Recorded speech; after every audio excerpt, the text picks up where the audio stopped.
आप लोगों को इंग्लिश ग्रामर के बारे में बताएंगे।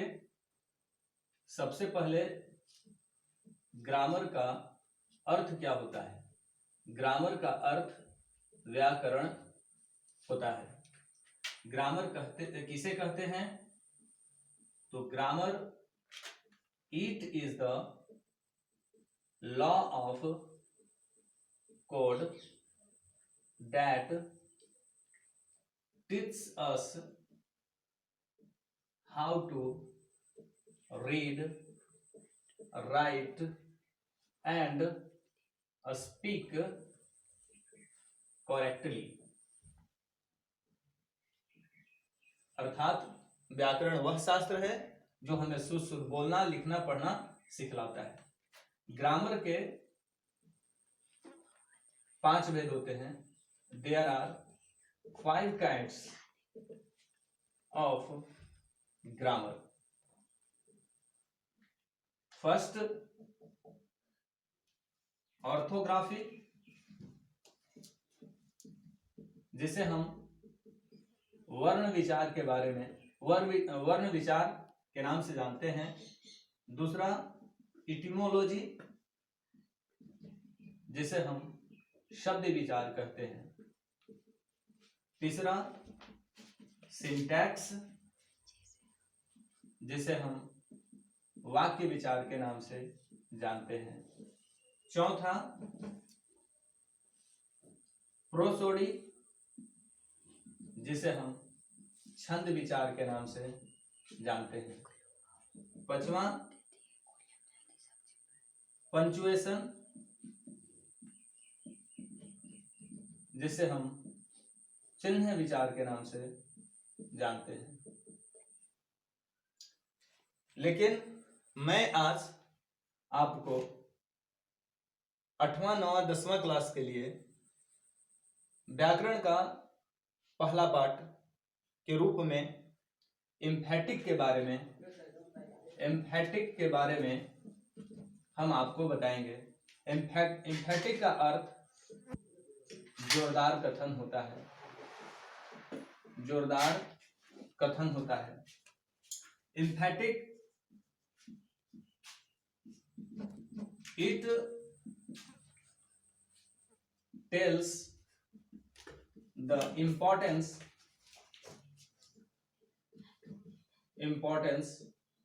of a verb in a sentence or other words also।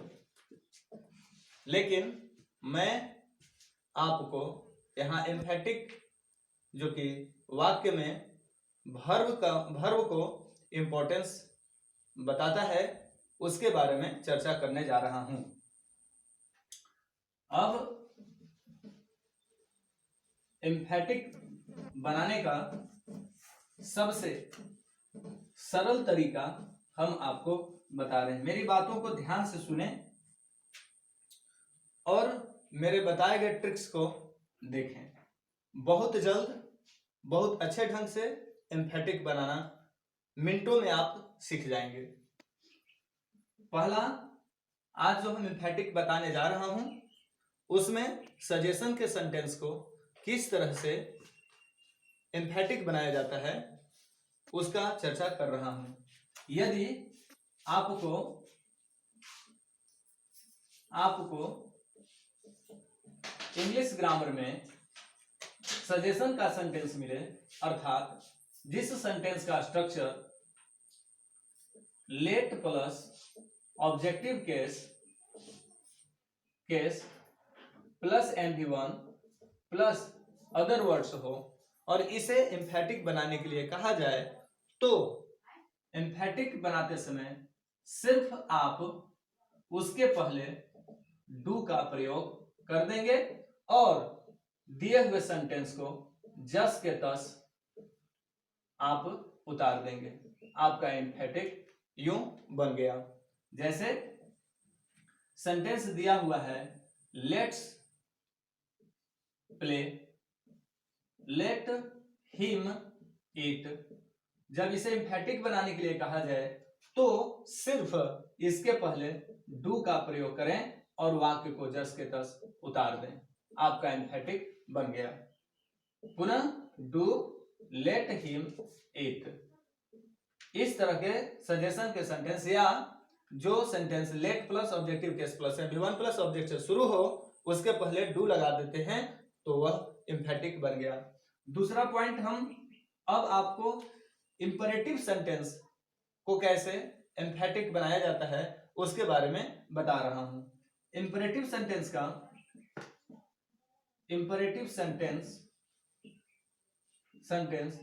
जिसे हम कमांड के रूप में भी जानते हैं, उसका स्ट्रक्चर होता है MV1 plus object plus ETC। यदि इस तरह का सेंटेंस मिले तो उसके पहले डू लगाकर उसे एम्फेटिक बनाते हैं। जैसे get out, come here, ETC। इसे एम्फेटिक बनाने के लिए कहा जाए तो इसके पहले सिर्फ डू का प्रयोग करें और सेंटेंस को जस के तस उतार दें। इस तरह से आपका इंपरेटिव सेंटेंस का एम्फेटिक बन गया। इसी में इंपरेटिव सेंटेंस में 3 पार्ट्स होते हैं, एडवाइस, ऑर्डर और रिक्वेस्ट। एडवाइस और ऑर्डर का सेंटेंस स्ट्रक्चर सेम होता है जो हम आपको बताए, और रिक्वेस्ट का सेंटेंस इस तरह से होता है। रिक्वेस्ट में प्लीज और kindly plus MV1 plus object होता है। Please oblique kindly plus MV1 plus object होता है। जब इसे एम्फेटिक बनाने के लिए कहा जाए तो प्लीज और काइंडली के बाद डू लगाकर सेंटेंस को जस के तस उतार दें। इस तरह से आपका एम्फेटिक बन जाएगा। जैसे प्लीज हेल्प मी। दूसरा sentence, kindly give me food. इस तरह के सेंटेंस में, पहले वाले सेंटेंस में प्लीज के बाद डू लगाकर जस के तस शब्दों को हम उतार देंगे। दूसरा में काइंडली के बाद डू लगाकर जस के तस सेंटेंस को हम उतार देंगे। इस तरह से कमांड के सेंटेंस का भी एम्फेटिक बन गया। अब हम आपको सिंपल प्रेजेंट टेंस और पास्ट टेंस के सेंटेंस को किस तरह से एम्फेटिक बनाया जाता है हम आपको बताएंगे। सबसे पहले सिंपल प्रेजेंट टेंस का स्ट्रक्चर, प्रेजेंट टेंस जिसे हम प्रेजेंट इंडेफिनिट के भी नाम से जानते हैं, उसका स्ट्रक्चर होता है subject plus MV1 oblique amplifier plus object. जब हम इसे एम्फेटिक बनाएंगे तो सब्जेक्ट देंगे और MV1 के बदले डू प्लस MV1 करेंगे और MV5 के बदले में डज प्लस MV1 देकर वाक्य को उतार देंगे। MV5 का मतलब जिस वर्ब में एस या यस का प्रयोग हो उसमें डज लगाकर MV1 देते हैं। याद रखना है हमें, डू और डज के बाद MV1 देना है। Example, Ram reads. जब इसे हम एम्फेटिक बनाएंगे तो राम, मैंने पहले कहा कि जिस वर्ब में एस या यस लगा हुआ रहता है उसे MV5 कहते हैं, और एस या यस लगे हुए सेंटेंस के भाव के पहले डज का प्रयोग करेंगे और उसके बाद MV1 देंगे, न कि एस इसमें छोड़ देंगे। एस हटा देंगे या यस होगा तो यस हटा देंगे डज लगाने के बाद। दूसरा सेंटेंस, आई ईट, इसमें सब्जेक्ट के बाद MV1 का प्रयोग किया गया है, इसलिए सब्जेक्ट के बाद डो लगाकर जस के तस उतार देंगे। अब हम सिंपल पास्ट टेंस, जिसे पास्ट इंडेफिनिट भी कहा जाता है, सिंपल पास्ट टेंस का स्ट्रक्चर निम्न प्रकार से होता है, subject plus MV2 plus object. जब इस तरह का स्ट्रक्चर हो तो एम्फेटिक बनाते समय subject plus deed plus MV1।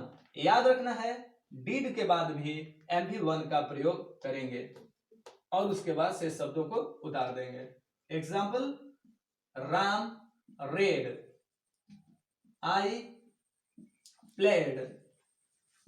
याद रखना है यदि सब्जेक्ट में थर्ड पर्सन सिंगुलर नंबर हो और उसके बाद MV1 दिखे तो हमें यह समझना है कि वह MV1 नहीं है, MV2 रूप है। बहुत से छात्रगण इसे गलत अर्थ लगा लेते हैं, उसे समझते हैं कि थर्ड पर्सन के बाद MV1 है तो मिसप्रिंट हो गया है। मिसप्रिंट नहीं, वह MV2 रूप होता है। इसलिए राम रीड न पढ़कर राम रेड पढ़ेंगे, जिससे यह सिंपल पास्ट टेंस का सेंटेंस होगा।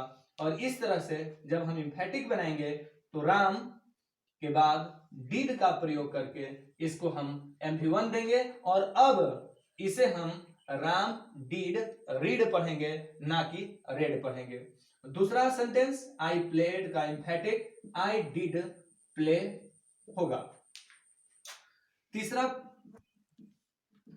पॉइंट्स यह है कि जब सेंटेंस का structure subject plus HV plus MV plus object plus ETC हो, अर्थात दोनों वर्ब एक साथ हैं, एक्सुलरी वर्ब और MV मेन वर्ब आए, तो एम्फेटिक बनाते समय हम सब्जेक्ट प्लस HV के बाद ओनली, श्योरली या सर्टेनली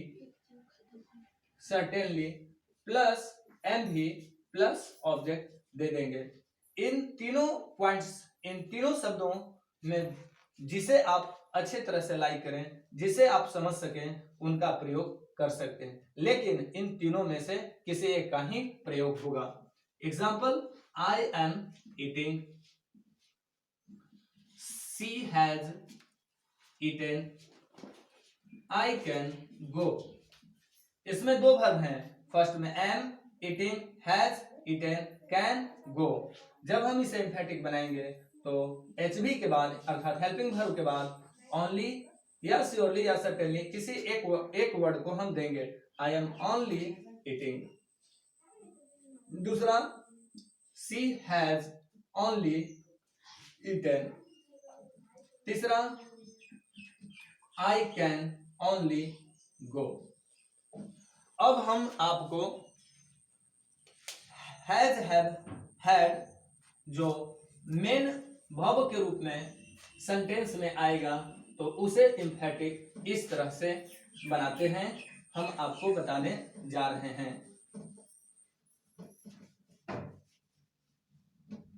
अर्थात जब सेंटेंस का structure subject plus have ऑब्ली had ऑब्ली has plus object आए, अर्थात हम जानते हैं कि जब सेंटेंस में सिंगल वर्ब आता है तो वह मेन वर्ब के रूप में होता है, और जब हम इसे एम्फेटिक बनाएंगे तो सब्जेक्ट देंगे और हैव के बदले डू हैव का प्रयोग करेंगे, हैड के बदले डिड हैव का प्रयोग करेंगे और हैज के बदले डज हैव का प्रयोग करेंगे। उसके बाद शेष शब्दों को जस के तस उतार देंगे।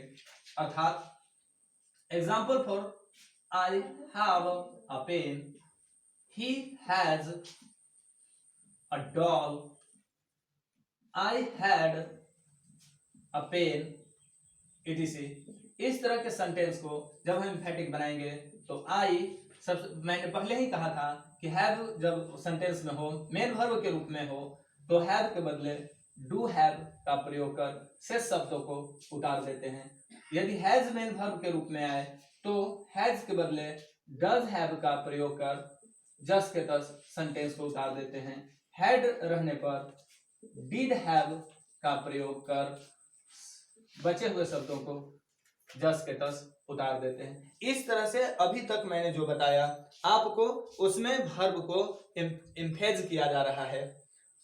और आज के लिए आप लोगों के लिए एम्फेटिक में इतना ही। यदि हमारा वीडियो आपको पसंद आए, हमारा पढ़ाने का तरीका पसंद आए, तो मेरी संस्था संस्कार शिक्षा केंद्र, जिसका शाखा दो हैं, एक महाबलीपुर और दूसरा पालीगंज इंदिरा नगर गली नंबर 1। यदि आपको यह अच्छा लगे, पसंद आए तो इसे लाइक और इसे सब्सक्राइब करना ना भूलें। आपका प्रेम सर। मेरा मोबाइल नंबर निम्न है। आपको कंसल्ट करने में, आपको कांटेक्ट करने में आराम होगा, इसलिए या आसानी से आप मुझसे संपर्क कर सकते हैं। इसलिए मेरा मोबाइल नंबर है 8002374564। धन्यवाद।